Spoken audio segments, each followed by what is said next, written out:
Agora vamos para a palavra? Glória a Jesus. Glória a Deus. Eu cumprimento a todos com a paz do Senhor Jesus, amém? Glória a Deus. Neste momento vamos abrir as nossas Bíblias em Lucas, Evangelho de Lucas, capítulo 17. Uma palavra que o Senhor me concedeu nessa noite. Eu vou ser breve. Ontem nós tivemos aqui um culto maravilhoso também, né? Glória a Deus. Aleluia, dizendo a respeito da vida de Elias. Elias, ele estava passando por um momento assim até engraçado, né? Porque Elias estava tão cheio do poder para enfrentar 850 profetas. Você imagina, hein? Um homem só contra 400 profetas de Baal e 450 de Azera. Um homem só. E não só Deus mostrou que era com Elias, mandando fogo do céu e consumindo ali o holocausto e lambeu até a água que estava em volta do altar, como também diz que Elias matou todos aqueles 850 profetas. Elias e o pessoal ali de Israel, né? E nós vemos ali que ele estava tão cheio de coragem, tão cheio do poder, mas bastou uma mulher dar um ultimato nele que ele fugiu ao grito de uma só mulher, né? Não precisou de 850 mulheres para ameaçar ele. Bastou uma, né? Glória a Jesus, Jezabel. Bastou uma Jezabel para fazer Elias correr, fugir. E engraçado que ele estava fugindo da morte. Para não morrer, ele fugiu. Mas quando ele chega a uma certa altura lá no deserto, engraçado, ele, já que era para morrer, então ele deveria estar à vontade, não deveria nem fugir, né? Porque ele foge de Jezabel para não morrer, e quando chega lá no deserto, ele pede a morte para Deus. Né? Pede a morte, ele só não queria morrer pela mão de Jezabel, mas queria morrer. E pediu a morte. E diz a palavra de Deus que 3 vezes Deus insistiu com ele. Nós vimos ontem aqui, através do nosso pastor Marlon Silva, que veio aqui pregar a paz do Senhor Jesus para ele, se ele estiver de alguma maneira assistindo essa live ou assistir depois, pastor Marlon Silva, e a sua esposa Kelly Peixoto. Então eu vou mandar uma saudação aqui para os irmãos aqui do Facebook. Não vou citar apenas os nomes e logo após nós vamos entrar na palavra de Deus que se encontra no Evangelho de Lucas, capítulo 17. Gostaria de mandar a paz para o nosso irmão Juscelino San, que eu imagino que seja, glória a Deus, o nosso irmão Juscelino, esposo da irmã Terezinha. Ele pede oração pelos de perto e pelos de longe também ali, né? Diz ali no YouTube. Glória a Deus. Então eu vou mandar a paz aqui para o nosso irmão Evaldo Ivone, que é o caso do nosso irmão Evaldo de Mongaguá e a sua esposa Ivone, que é os pais do nosso irmão Cleito, que está dirigindo aqui o culto. Cláudia Ribeiro, a filha do pastor José Barreto. Natanael Spinelli, a nossa irmã Clébia Vieira, Inês Carolina, que está sempre aqui conosco, como diz a nossa irmã missionária Rosa, que estava aqui ontem, né? Só precisa os irmãos trazerem a carteirinha para a gente fazer com a foto, né? Não, trazer uma foto para a gente fazer a carteirinha, né? Glória a Deus. Deus abençoe pela vida de vocês que estão sempre aqui conosco, neste culto ao vivo. Nossa irmã lá de Campo dos Goitacazes, no Rio de Janeiro. Glória a Deus. Nossa irmã Alexandra Barbosa. Glória a Jesus. Vamos vendo aqui o nome. Silvana Aparecida, que é a irmã do nosso pastor. Irmão Luiz Lima, glória a Deus. Presbítero Luiz Lima, lá do Ministério Jesus Libertador, do pastor José Rosa. Deus te abençoe em nome de Jesus. A sua esposa também.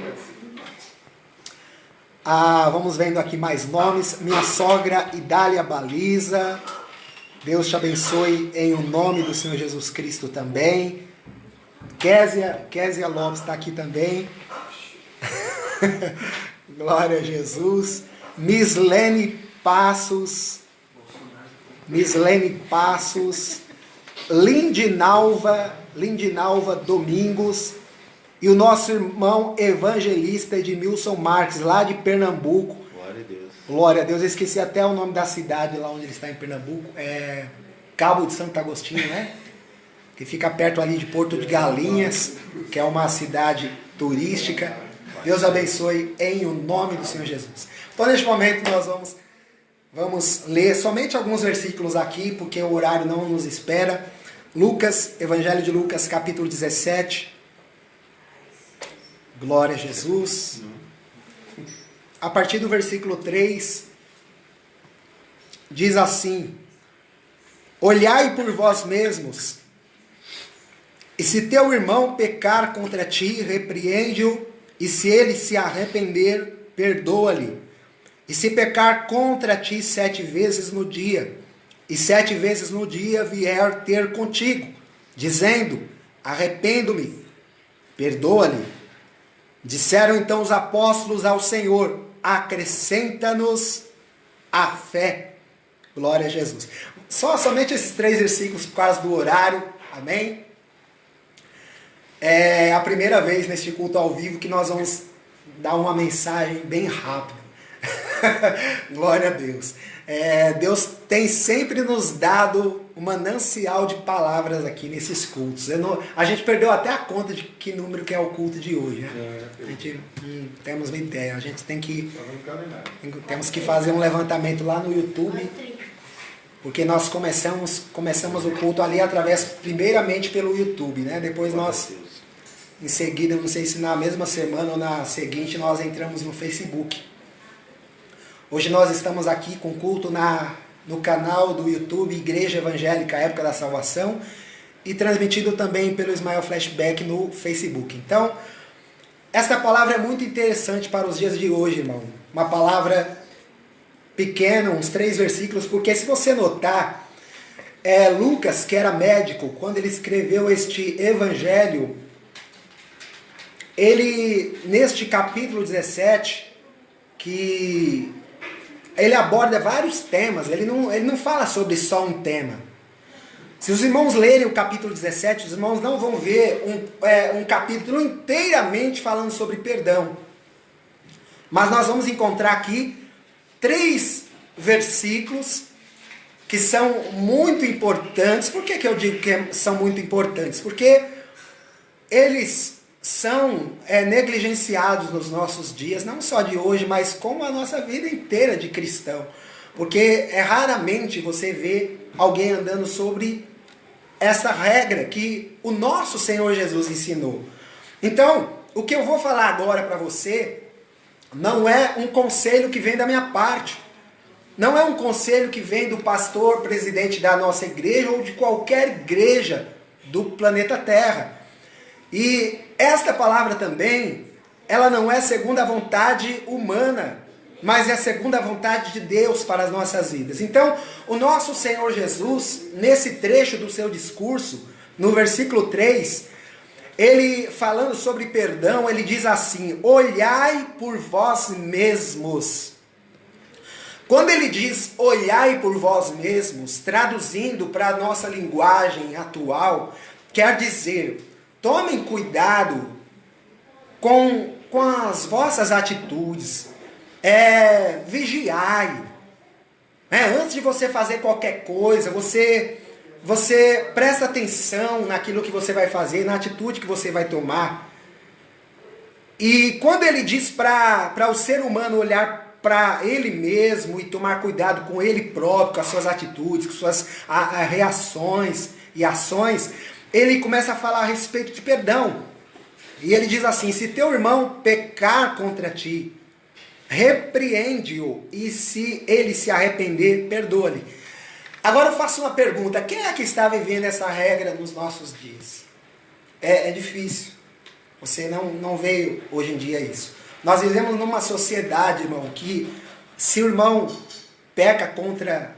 Por exemplo, se o irmão pecar contra mim, é mais fácil a gente engolir aquele agravo, aquele mal que nós sofremos, ou aquela palavra maldita, ou aquela atitude que foi tomada contra nós para nos prejudicar. É mais fácil nós guardarmos nós acumularmos aquilo no nosso coração, no nosso peito, e quando você guarda dentro de você uma semente maligna, porque tudo aquilo que é feito de mal contra você, e você não procura acertar, então fica guardado dentro de você. Tem gente que raramente existem pessoas que conseguem pegar o mal que lhe foi feito, uma palavra que lhe foi liberada contra a sua vida, que foi desagradável, e essa pessoa tem a facilidade de entrar pelo ouvido e sair pelo outro.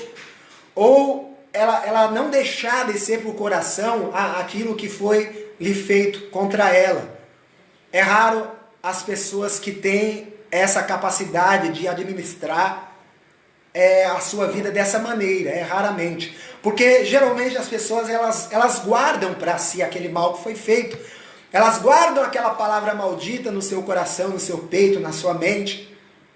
Elas guardam aquela atitude ruim que foi tomada contra elas, e com isso elas vão atraindo toda a malignidade para a sua vida. Porque a partir do momento que você guarda algo que pertence ao diabo, que pertence ao reino das trevas, que pertence ao maligno, a partir do momento que você abriga dentro de você uma semente maligna, então você está corrompendo a sua terra, está corrompendo o teu terreno, a tua vida.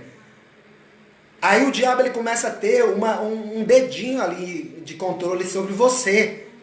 Ele começa a ter acesso na sua vida através daquele mal que, em vez de você jogar na lata do lixo, em vez de você procurar resolver aquele mal para sumir da sua vida, para você viver uma vida feliz, a nossa irmã Ruth hoje falou sobre felicidade.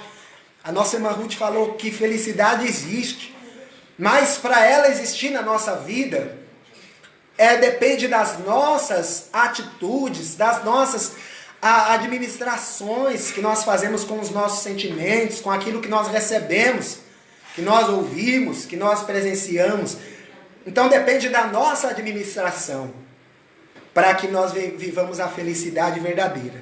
E diz aqui a palavra do Senhor, Jesus ensinando, ele falou que se o teu irmão pecar contra ti, você não deve guardar.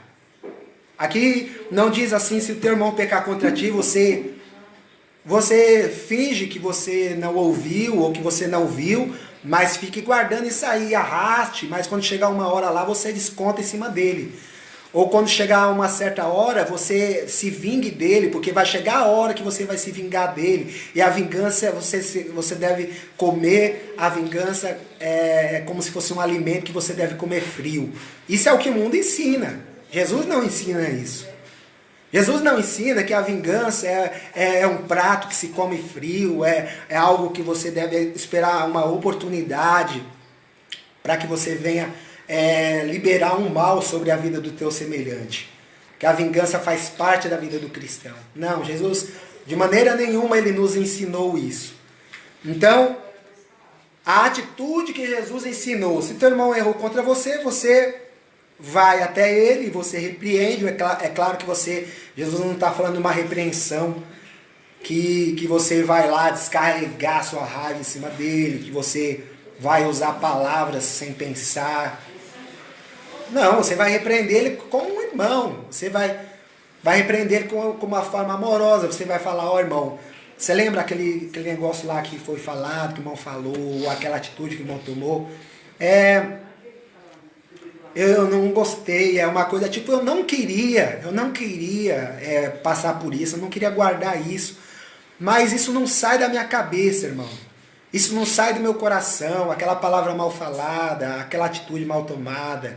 Não sai do meu coração. Então, já que não sai do meu coração e não sai da minha cabeça, então eu estou vindo agora acertar com o irmão esse negócio aqui para ver como é que nós vamos fazer, né?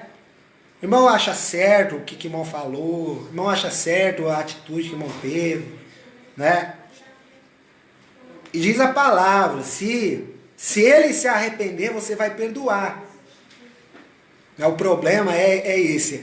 As pessoas elas não querem acertar as contas, por quê? Porque elas têm medo de o irmão não se arrepender. Elas têm medo de o irmão levar por mal. De o irmão começar a partir daquele momento não ter mais comunhão com a pessoa. Esse é o grande mal dos nossos dias, e não só dos nossos dias, como de todas as gerações até o dia de hoje, né?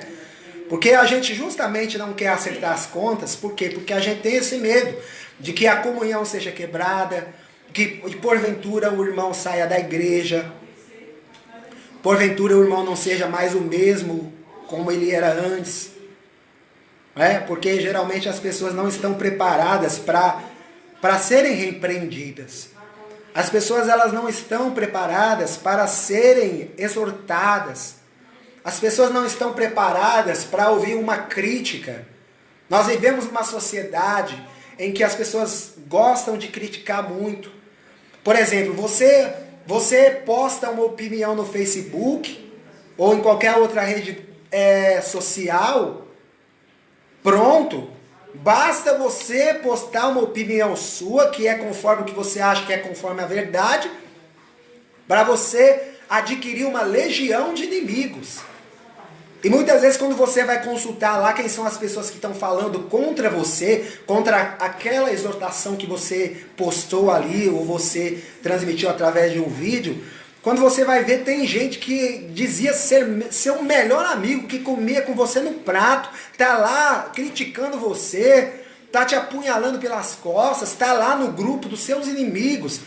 E você não sabia que aquela pessoa era uma inimiga, que ela só estava esperando uma hora para mostrar as garras, né? Para mostrar as unhas, como diz aí o mundo, né? Então, por isso, muita gente prefere conviver com ressentimento.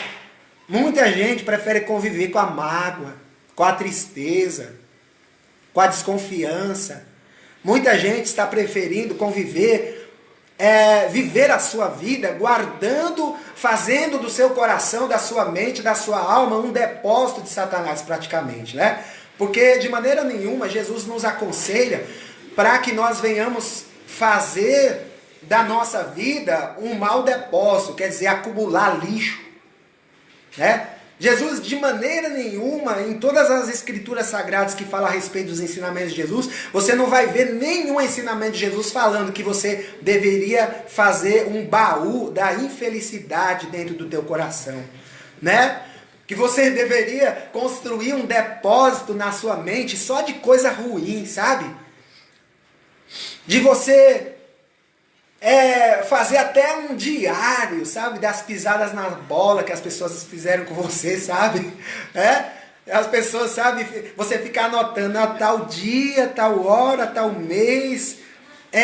Fulano de tal falou isso, fulano de tal fez isso. Estava fazendo sol naquele dia, né? Eu me lembro até de se o sol estava no meio, estava nascendo, estava se pondo. A pessoa é tão detalhista nas coisas ruins que quando você vai perguntar uma coisa boa, ela tem dificuldade de descrever. Né?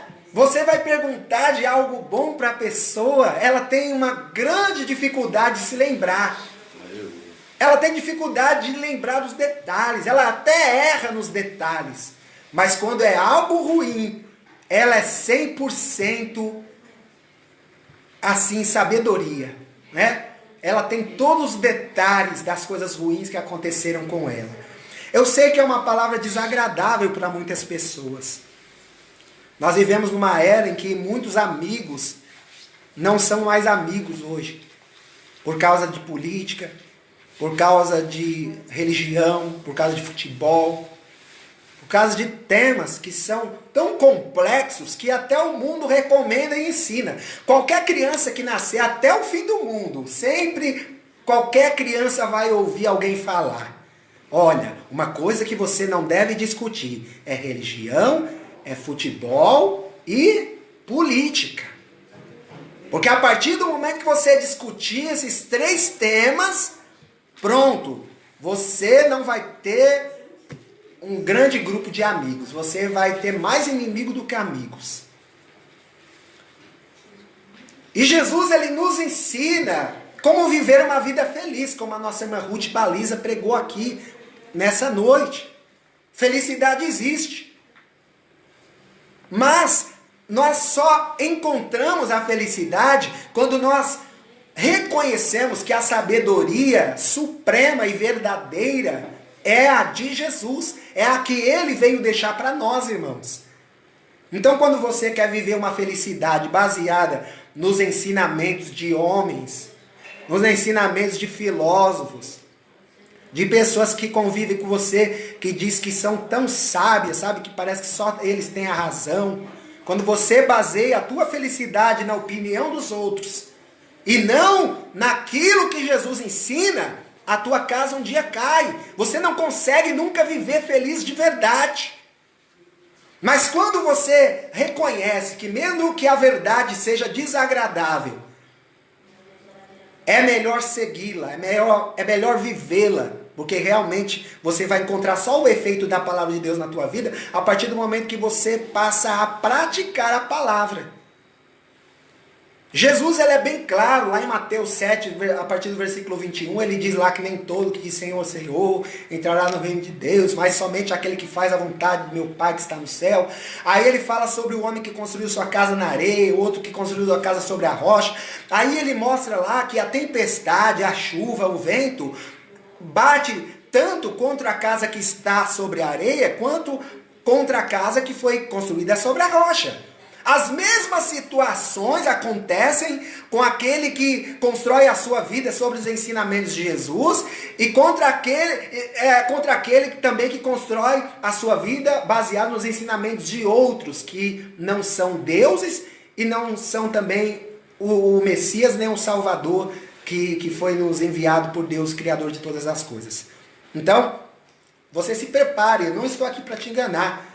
As mesmas situações ruins que acontecem com aquele que não tem Deus, acontece também contra aquele que tem Deus. Jesus não enganou ninguém. Mateus 7, 21 em diante, irmão. Leia lá. Vamos parar de viver um evangelho fantasia. As mesmas situações. Mas sabe qual a diferença entre um e outro? É que uma casa vai ficar de pé e a outra vai cair. Diante das mesmas circunstâncias, uma casa vai cair, a outra vai ficar em pé. A casa que foi construída sobre a areia, que são ensinamentos que não vêm de Deus, ela vai cair. Mas a casa daquele que construiu a sua vida sobre a rocha, que é Jesus, ela vai permanecer de pé. Nosso irmão Cleito falou aqui nessa noite. Ele falou que o crente tem que ser igual palmeira. Tem que ser... sabe, ele vai sofrer a ação do vento, da tempestade, da ventania. Ele vai envergar, ele vai virar para um lado, vai virar para o outro. Vai chegar a encostar no chão, mas não vai se quebrar. Ele vai permanecer. Porque ele está firme. A raiz dele está aprofundada na terra. Louvado seja Deus. Amém? Então nós vemos aqui que um remédio, que às vezes, irmão, quando você está com uma enfermidade grave, o remédio que é oferecido para você sarar, não é doce. Às vezes você tem que passar por uma situação, tem que experimentar um remédio que é desagradável, é horrível, é amargo, é igual um fel. Mas porque você reconhece que aquele medicamento é o que vai solucionar o teu problema, que vai te dar solução, você se submete.